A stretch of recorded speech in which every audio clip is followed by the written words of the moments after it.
Okay, we just took the wheel off this car. The lugs were cross-threaded on. They didn't thread the lugs on the lug nuts on the lugs first. They probably just put an impact driver. So in the process of taking the lug nuts off, one sheared off, and this other one looks pretty bad too.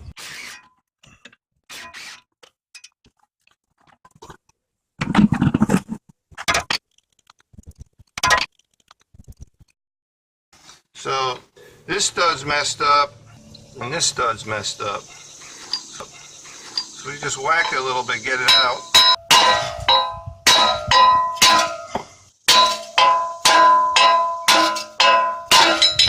Hey, we made it.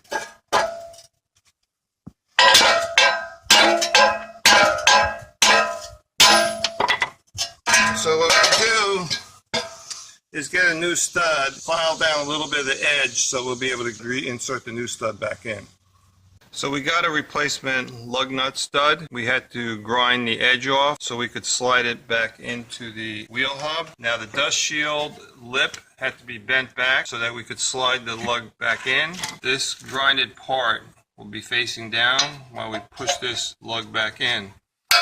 Now with a few light hammer blows, we should be able to get the lug started.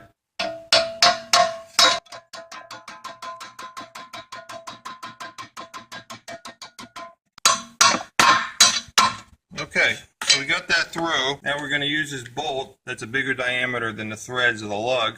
Use that as a spacer. Let me put some grease on here.